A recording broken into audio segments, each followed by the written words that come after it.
Thanks everybody for being here at the second and more technical of our Ecology Center seminars with Dr. Beth Rose Middleton Manning. Dr.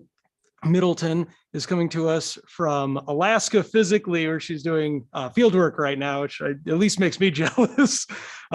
But professionally comes to us from the University of California at Davis, where she is a professor of Native American Studies and the chair of the Department of Native American Studies. And her research largely focuses on ways that we can analyze and operate colonial systems in decolonial ways, specifically looking at like native environmental policy and activism, and using that for land protection, looking at intergenerational trauma and healing, and looking at indigenous analyses of climate change and restoration. In addition to a whole slew of peer-reviewed papers, she's also the author of 2 books, Trust in the Land, which looks at tribal applications of conservation easements, and Upstream, Tribal Lands and Power on the Feather River, which looks at indigenous land rights and water development in Northeastern California and the State Water Project in particular.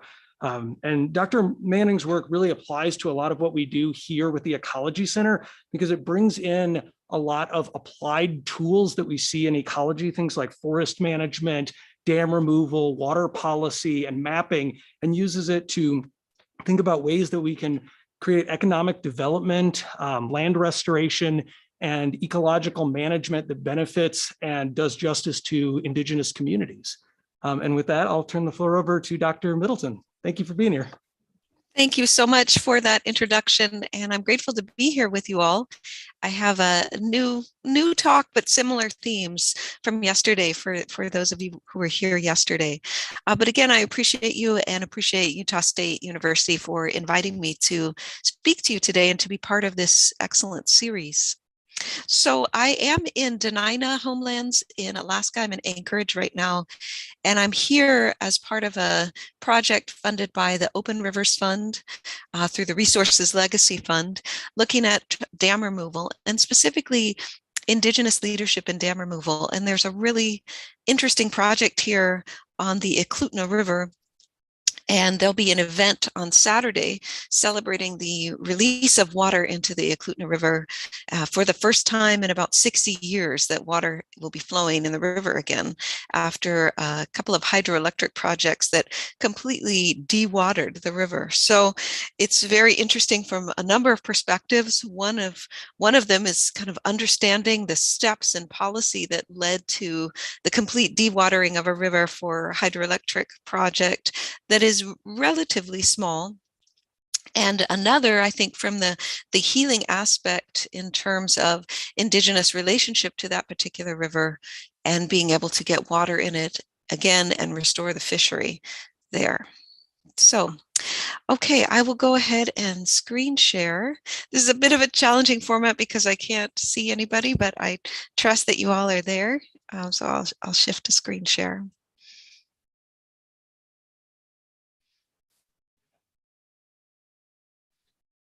Okay, so today I'm speaking about beyond rights to responsibilities. And when I use that language, I'm thinking to some extent of Dan Wildcat's work in Red Alert, and he urges us to move from a concept of rights to one of responsibility.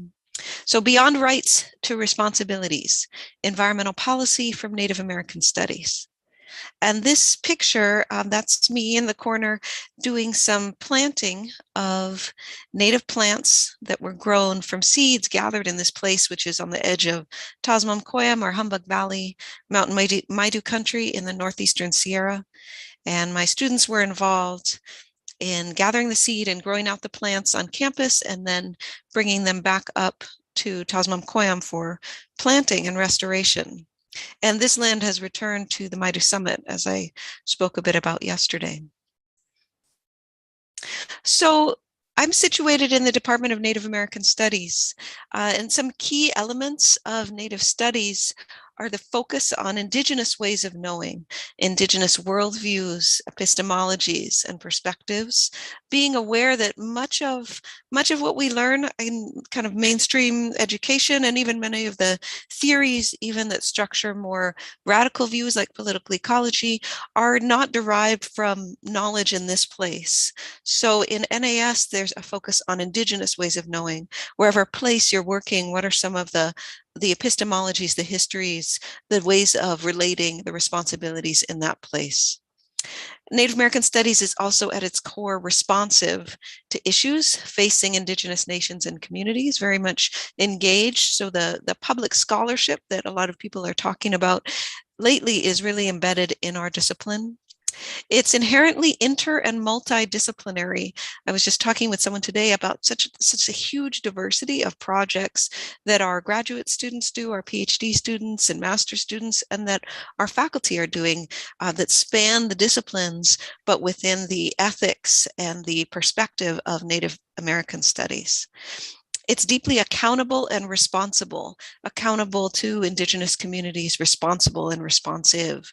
And some frame it as research or teaching or service that is with, by, and for Indigenous nations and communities. I'm thinking of my colleague, Jessica Bissett-Perea in particular, in really forwarding that concept of with, by, and for.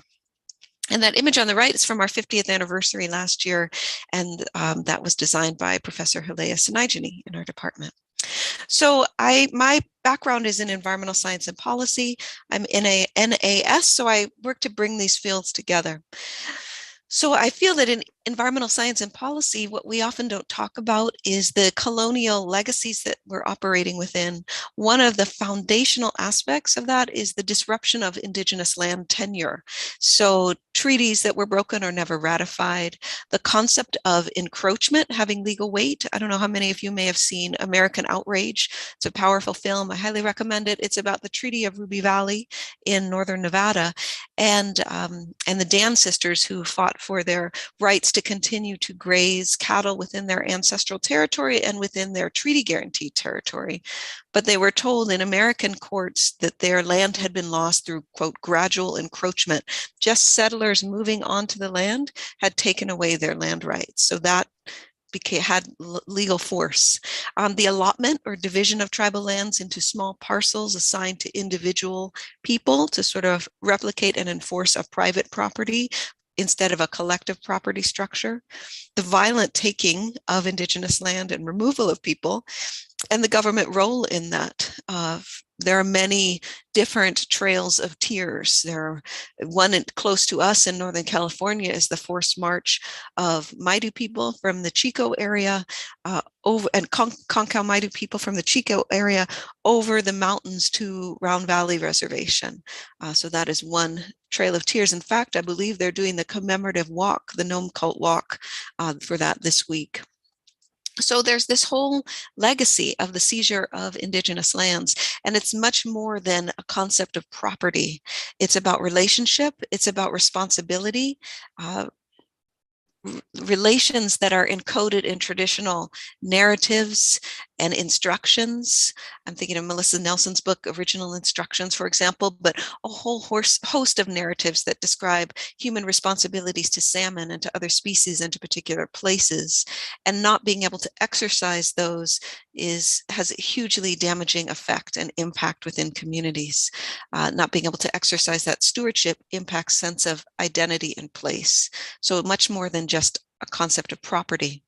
And far from being removed in time, the seizure of Indigenous lands and that situation of people not being allowed to move freely throughout their homelands and to do the things, the stewardship activities that they are instructed to do in traditional law is ongoing. So restrictions are imposed by agencies, by all levels of government, private companies, private landowners, and generally law and policy. But what I will talk more about today is the ways in which agreements are being made, and people have long been working around some of those restrictions, formally and informally, to carry out traditional responsibilities. That said, people are still criminalized. There's still instances of people being fined for gathering within their traditional territory on sites that their family members have been gathering for generations. So this is the context in which environmental science and policy operates from my point of view. So I'm going to talk a little bit about some of my ongoing and new projects.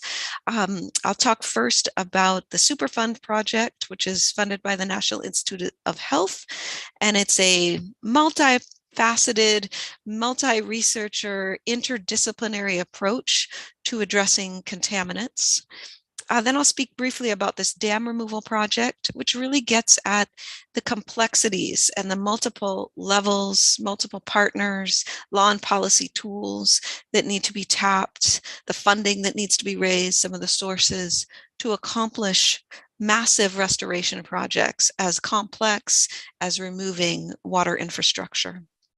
I've been involved in some state processes, recently a workshop on the 30 by 30 initiative, which is similar to the federal initiative, but our initiative in California is to conserve 30% of California's natural and working lands by 2030.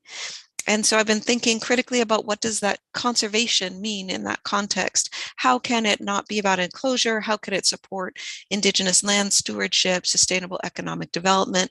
How can we link other state policies like the Ecology to Indigenous peoples, it's not called land back, but the right of first refusal, the land transfer policy? How can that be linked to these processes for conservation and biodiversity? And this is getting a lot more explicit. There's now much more mention of Indigenous peoples, recognition of Indigenous stewardship in this legislation coming from Newsom's desk. Then I'll talk a bit about cultural burning and our Keepers of the Flame project, which works to apply cultural burning, introducing more monitoring now, as well as reaching out to landowners and land managers across a variety of jurisdictions. Because cultural burning, low intensity, cultural use of fire for landscape restoration, for stewardship of culturally important plants and places, has multiple benefits that help with land resilience in the face of climate change, and also really contribute to community health. And I actually am not really going to talk about this. I thought I would run out of time, but if there is time, I can talk a little bit about the beneficial uses of water project that I'm working on through a state project. Again, a way to insert, to get recognition for Indigenous relationship to water through a state regulatory process. And like many of my projects, it's challenged by working across and within and between and through very different worldviews. So for example, with the beneficial uses of water, BUs in general recognize the uses water is put to, and then water quality standards follow from recognized beneficial uses in order to protect people's health who are engaged in those beneficial uses, which could include municipal use, recreational use, industrial use, etc. And so just in 2017, 2 new beneficial use categories were adopted: tribal cultural use and tribal subsistence use. But in order to get those recognized on particular waterways, there's a whole process of quantifying how much use, what kind of use, and then once the beneficial use is approved for that specific waterway, then a water quality objective can follow to protect that beneficial use. But it's a challenging process. I've been in a series of meetings with collaborators with the Intertribal Water Commission, in which we're trying to think about how do you go from relationship to, responsibility to the fishery, fishing and distribution traditionally within the community, to quantifying how much fish people eat per week, to think about their exposure level to various contaminants that could be in the fish, other riverine species, and the water. It's a challenge to think across those worldviews, and it's a challenge from the perspective of justice as well, that people have to prove this use in order to have it protected. Okay, so with the Superfund project is really an environmental health project broadly. It's called Biomarkers of Exposure to Hazardous Substances. We are working with the Yurok tribe. This is the 5th year. We're looking at contaminants in the Klamath and tributaries. Many of these contaminants come from legacy timber operations by tribal companies operating within reservation boundaries, illegal marijuana grows, a huge source of inputs, as well as some upstream agricultural runoff. So looking for what's in the water, it's critical what time you sample the water. It's really been a learning by doing process. Assessing potential health impacts based on the knowledge researchers have in their database of chemicals, or if we're finding new chemicals, identifying them, looking at their structures and what their impacts might be. Ideally, we were hoping to develop these sort of dipstick sorts of tools in which people would be able to dip this easy like a strip almost into the water and tell if a certain contaminant is there. We haven't gotten there yet because we haven't found one contaminant that's overrepresented. It's a bit of a challenging process. And then translating results we find to support tribal policy development. For example, there was concern that some old timber infrastructure on the landscape was resulting in runoff that was contaminated.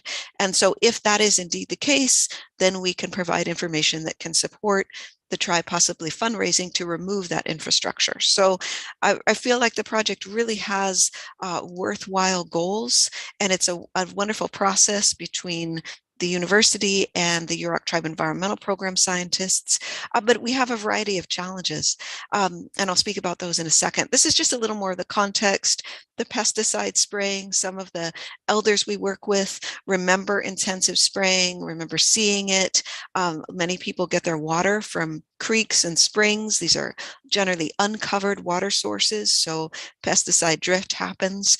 Pesticides that were used were persistent, bioaccumulative, and toxic, and these were used in recent history. They were permitted, but yet I think many of the outcomes weren't known, and the exposure levels from cultural lifeways were not documented such that a permit would not be allowed for a certain type of spraying. So to be clear, this is really similar to the beneficial uses work in that people's level of engagement with the landscape, eating the fish out of the river, going in the water for ceremony, harvesting different species, harvesting basketry plants and processing them through their mouths.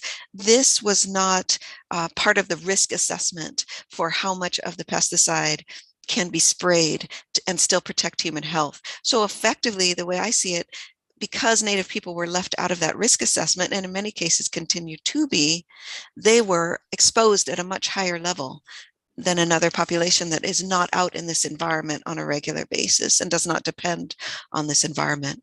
And one of the concerns is that the health impacts may be delayed in their expression. So for example, a grandparent may have been sprayed in the 70s, or even a parent, and the impacts of that may not be expressed for another 2 generations possibly, and they could be expressed in a variety of ways, including learning disabilities, various health issues. So this is a huge and significant problem, and in some ways I think that our team at the university, although excellent, doesn't necessarily have all of the skills to address the tribe's concerns about this legacy of contamination.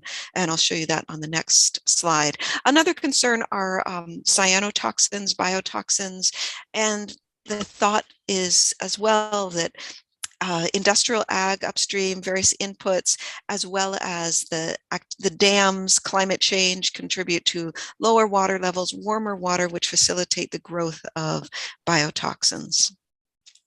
So this is the research design. We have sampling sites on the Klamath and tributaries. The sampling is done by Yurok Tribe Environmental Program scientists.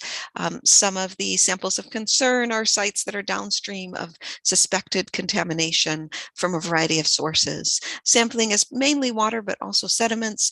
And the goals of the project are to protect traditional people within their homeland, so they don't have to worry about these contaminants and their effect on multiple generations. and also just to provide the information so that people can make a choice. So for example, recent sampling showed elevated levels of hormone disrupting chemicals are at a certain site. We can't necessarily say where those are from or what they will do, but we can provide that information, and then people can decide whether or not they will go in the water there. So my role on this project is the community engagement core lead.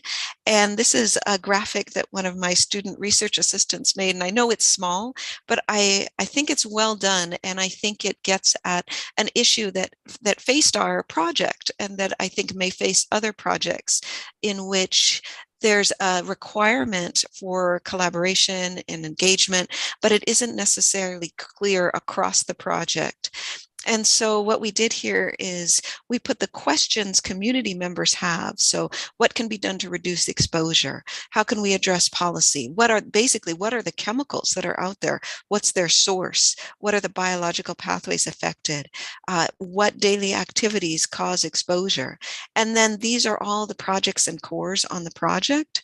So our job is to try to bring all of these projects and cores, very diverse types of science, together to respond to these questions from the community. And I have more to say, sort of broader reflections on kind of the structure of large projects like this, such that there might be key ways they could be restructured to really center, as this graphic does, and respond to community concerns. Okay, so I'm going to step back and talk a little about some other projects. Generally, my work involves, supporting education and empowerment, research and advocacy in a variety of different ways. So this picture on the top is where the Klamath and Trinity Rivers meet at Witchpick. Very beautiful and important place. And so this is near one of the sampling sites, just checking on what contaminants are in the water. This is an image that I showed as part of my talk yesterday, actually, about identifying the location of and the history of the seizure of individual Indian allotment lands. And this is a picture showing the lands that were acquired and sold in large part to support the development of land-grant universities across the United States. This is related to the Land Grab Universities report by Ottone, and I can't think of his co-author right now, but I recommend looking it up via High Country News. And this was made by Andy Lyons, who's a cartographer at UC Berkeley, so that we can visualize more clearly some of the Morrill Act land grants in California and the tribal lands that were affected. So it's all of these projects provide an interdisciplinary and responsive to community concerns approach to gathering information, analyzing that information, and then doing supportive work to address land transfers, cleanup of lands and waters, and opportunities for co-management. So I'll give a few more examples. So right now I'm here in Denina Homelands in southern Alaska near Anchorage.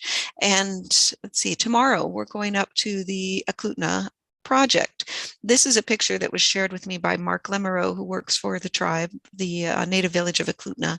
This is a picture of a bucket brigade transferring water back into the river from the lake.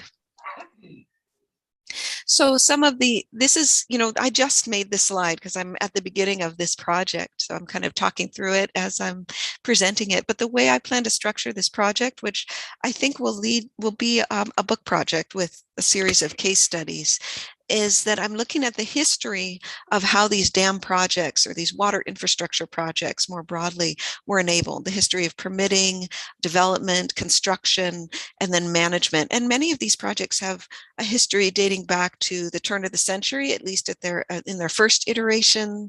And then there would seem to be like another kind of explosion of water infrastructure around the 50s and 60s. So sometimes they had an earlier, like this project too, had a earlier project built in the 20s, and then a second project in the 50s and 60s. So what was the structure that enabled these projects? Were tribes consulted at any point? in this process. And then an environmental justice analysis broadly. Who are the populations impacted and who are those who are benefiting? Typically with these projects, power is going elsewhere and water resources are going elsewhere. And then specifically an Indigenous environmental justice analysis. What are tribal members' perspectives on the history of the dam and its operation? What do they see as opportunities for restoration? And so far, I have not found examples, which is not surprising, unfortunately, of consultation or consideration of the tribe's needs when these projects were developed.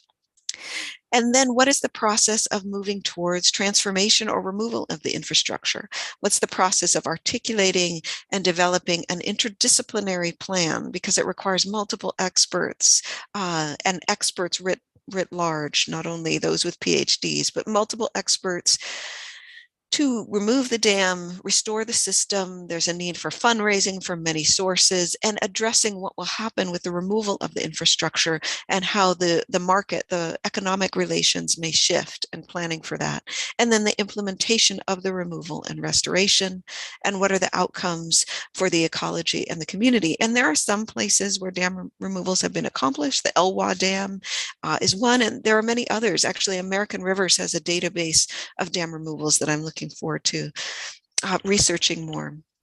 So a lot of opportunity to look at what's happened after, what have we learned from this, especially as new water infrastructure proposals are put out there. I think there's a lot to be learned from what happened with the kind of frenzy of building water infrastructure in the past. That's the recommendations, please. So broadly, these are some of the things that I work on across law, policy, and practice to really situate environmental science and policy in a Native American studies framework and ethic. So I look at conservation law, in particular these statutes that enable processes of participation for site protection, and input into developments and plans in California. The UCEA is the Uniform Conservation Easement Act, and then state-specific iterations of that, and various incentive structures through taxation that enable conservation. So how can conservation be more of an enterprise of justice and stewardship rather than removal and dispossession, is some of kind of the framework. Let's see. And so I look at hydropower licensing and processes, carbon offsets, and then conservation practice. I'm going to talk a little bit more about the practice right now. Some of the tools that are interesting in terms of foregrounding Indigenous concerns and objectives are co-management agreements, MOUs, easements, stewardship contracts or agreements on public lands, partnerships for education and collaborative research. And some of the positive outcomes might be restoration and looking at monitoring and addressing some of the damaging practices, including fire suppression or management for a single species. Seen so many instances of when it was at one point an agency policy to remove a particular species, maybe a beaver, for example, and then what some of the outcomes were after that. Cultivating climate resilience. How do we manage for increased aridity and heat and other conditions, particularly in the Southwest? And then thinking more broadly about ecosystem services. And I always think of what Bill Tripp, who's director of the Karuk Department of Natural Resources, said about what about human services for ecosystems rather than only considering ecosystem services for humans. How might humans contribute to a more resilient ecosystem in a context of rapidly changing climate? And one of the ways he definitely articulates is the application of cultural burning. So cultural burning, that is an image on the left. I'll show some more pictures shortly of a burn with North Fork Mono tribe in Mariposa, and that was burning sourberry and redbud, both important basketry plants. And one of the interesting things in this picture is you can see there's some oaks back here. I mean, it's it's an area that if you don't know what you're doing, it could easily get out of control. But working with a knowledgeable practitioner, the fire burned exactly in a circle. And so it taught me a lot about the depth of knowledge in Indigenous practices of cultural burning. This was from one of our first classes with Chairman Good back in 2018. So some of the importance of cultural burning, given the climatic change, given the legacy of fire suppression, there's a lot of need for restoration, for work on the landscape. And fire suppression didn't just have negative ecological repercussions, it had negative repercussions for the human community as well. Without fire, certain plants don't regenerate. They're not in good condition. And it really takes people away or prohibits them from working on the land and caring for homelands. So, but traditional knowledge of stewardship applied in native-led restoration has multiple co-benefits for both the health of multiple species, local employment, recognition of Indigenous knowledge, addressing a history of oppression and exclusion. In fact, it fits very well with Newsom's Executive Order N-1519, which apologized to Indigenous Californians and also established the Truth and Healing Council. So I'm very interested in how we kind of move that EO to practice. And as an educator, I'm interested in educating current and future resource managers. So we have many Native students, but many of our students are non-Native. I'm non-Native. And how can people be trained on the importance of cultural burning, on building respectful collaborations? How can we educate folks who will be in positions to allocate funding in the future, that collaborative land restoration is where it's at? And also educate people about facilitating land access, the importance of Indigenous jurisdiction in order to be able to apply these restorative practices. And there is a lot of science now emerging this list. In fact, there's new things that could be added, new papers that have just come out showing all of the multifaceted benefits of cultural burning, increasing habitat, raising the water table, improving the health of the multiple species, reducing risk of catastrophic fire.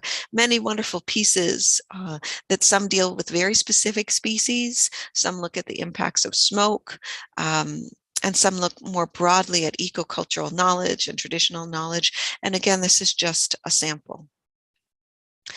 And cultural fire practitioners around the state are using, and elsewhere all over the world, are using fire as a tool, continuing to use fire as a tool, even in situations in which it's very challenging to be able to get the permission to apply fire on the landscape.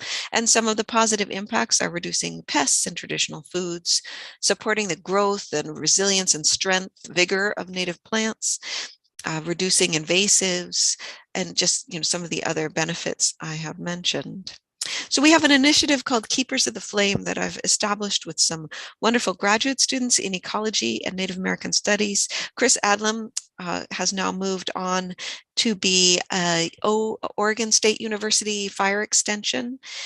He was one of the ones who worked with me to start this project, and he did his PhD in ecology at Davis. So this is a field course and a series of public workshops in partnership with traditional fire practitioners. That's Diana Almendarez, who's Nisenan and Wintun and Hoopa. She's there teaching and working with some of our students how to burn deer grass. And it requires a lot of support, collaboration, funding, and a lot of work. We're out almost every weekend in winter quarter, either prepping land for fire, learning about traditional stewardship with an emphasis on fire, or applying low intensity fire. So some of the guiding principles of the course, and I'll go into the ethics in a moment, are hands-on learning, recognizing the expertise of Indigenous practitioners who take the time to work with us, and reciprocity. How can we contribute to or support their projects? Some of the learning outcomes are we want students to walk away with an understanding of the ecological importance of fire, the challenging policy context for implementing cultural burning, and the importance of working cross-culturally for comprehensive land stewardship.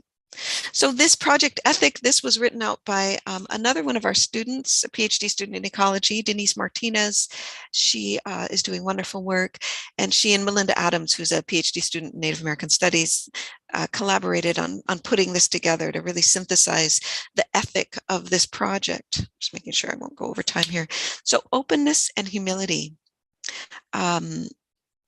We encourage students to explore viewing fire as a teacher, not just a tool. So moving away again from a more European perspective, a physical chemical process, to think about fire as a being with its own interests, and how do you interact with it, knowing something about who it is and its behavior. Reciprocity. Indigenous elders and practitioners are being so generous working with us.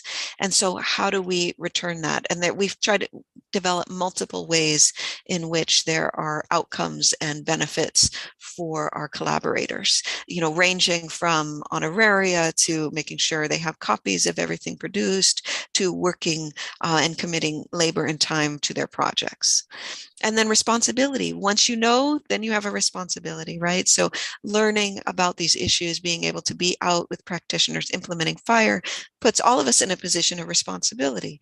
And then we have to figure out, okay, how do we act to support the application of Indigenous stewardship and Indigenous burning in particular? So this was the first class I was able to bring out to work with Chairman Good here in the center and his wife, Myra. And you can see the students are looking at very overgrown redbud and sourberry, and learning from Chairman Good about how we're going to work to reinvigorate the health of these basketry plants. And he instructed us to cut back the plants, pile the brush and branches on top of the base of the plant, and then lighting the fire, pushing material in to keep it going, and then raking in the ash, mixing it into the soil. And then this was such a highlight for me, being able to be out 2 years later with these wonderful women, these three sisters, Gladys, Julie, and Florence, harvesting the sourberry sticks, the redbud, and a little bit of processing, but they were very pleased with the quality of these basketry materials. And these women, are keeping alive and sharing and teaching this traditional practice, and to be able to contribute to making sure they have healthy plants to harvest was really a great feeling. So some of the student responses, because now we're doing some surveying before and after with students. I won't read all these, but the class was definitely received positively. And I would say too, it's not just a class, it's like a whole initiative. So we have these public facing workshops. Students are part of those, but they're not only for the students. So it's bigger than a class, and which I think is really part of an ethic of Native American studies from my perspective, that it's not certainly not just on campus. It's very much engaged, it's outward facing, it's making contributions. So reframing of fire and ecology changed how people think of themselves in relationship to the land, learning how to work and talk across cultures, the relevance of the course, the impact. So really happy to see that. Let's see. So I'll talk just briefly. I want to leave a little time for questions about transforming conservation practice. So some of the lessons learned for me are, again, thinking about conservation as engagement and stewardship, and education, hands-on learning in a way that benefits, supports, contributes to Indigenous-led projects, thinking critically about policy. What are the barriers? What are the opportunities? How do we create more incentives to enable this type of work? And there are a lot of emerging opportunities. So I'm just working on a grant right now with Chairman Good and other partners. They're interested in working with Indigenous landowners, land stewards, land managers, producers of various types of agricultural products to implement Indigenous climate adaptation techniques, including but not limited to burning, across a range of land jurisdictions. I'm not going to go too in depth on native land trusts, but these are another tool, an institution that can be used to accomplish these same objectives of increasing the scope of lands that Indigenous peoples are able to access, steward, protect, restore within their homelands. These are some examples of some existing native land trusts, and this is an emerging organization, the Native Land Trust Council, to bring together leaders of these really Indigenous-oriented conservation entities. There's some really terrific folks in this picture, and the mission to support, strengthen, and promote cultural conservation and stewardship initiatives of native land trusts to protect and preserve traditional resources and ways of life. So working towards making that happen. Land trusts typically use conservation easements, again, a legal tool, a property tool, to protect, access, steward, implement certain land stewardship activities on lands. And these have been used effectively for reacquisition and stewardship of Indigenous lands. Here's a couple of examples from Alaska to California. So I didn't talk too in depth at all about native land trusts, but the structure of the land trust, although it's a non-Indigenous structure, really comes out of English common law and citizens organizations to preserve lands that aren't being preserved by public monies or public efforts. But it has been used very successfully by tribes and native nonprofits because it has embedded in it this long-term orientation to land. The conservation easement is often in perpetuity, recognizing that people will be caring for land, preserving its values, taking certain actions to keep it healthy into the future, into many future generations. So it fits with more of an Indigenous perspective on relationship and responsibility to land.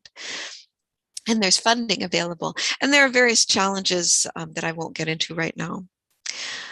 So some opportunities I see in both the conservation practice and policy are applied projects and collaborative research opportunities.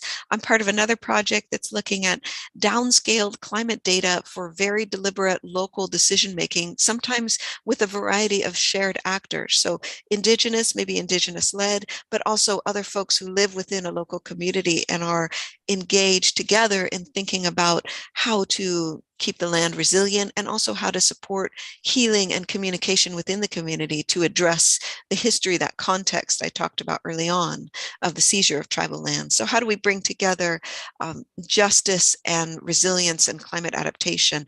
That's what that project is looking at. And then I'm always interested in existing laws and policy. Where are opportunities to improve access and stewardship, particularly interventions, maybe through beneficial use categories, through infrastructure, dam infrastructure relicensing or removal. And I didn't talk about offsets today. Looking forward, there are lots of creative tools in conservation law, policy, and practice. Indigenous hands-on land stewardship can be supported via co-management, collaborative research, land transfers, creative community processes to remove dams are taking place. I'm very interested in studying exactly how they work in order to develop some lessons learned for a variety of contexts. These are all interdisciplinary projects, but for me, it's centrally important to think about environmental health. So there are many levels of health too, not only direct exposure, but also the impacts of not being able to get out and burn in order to access healthy traditional foods or basketry materials often leads to depression and other issues. So health is multi-layered, and ecosystem health is much broader than ecosystem alone. Humans are part of that ecosystem. Our health and the health of the ecosystem are intertwined. And then, of course, very invested in education and how can we develop educational projects and processes like the Keepers of the Flame project that lay the groundwork for expanded co-management policy and practice. Thank you very much. I look forward to any questions.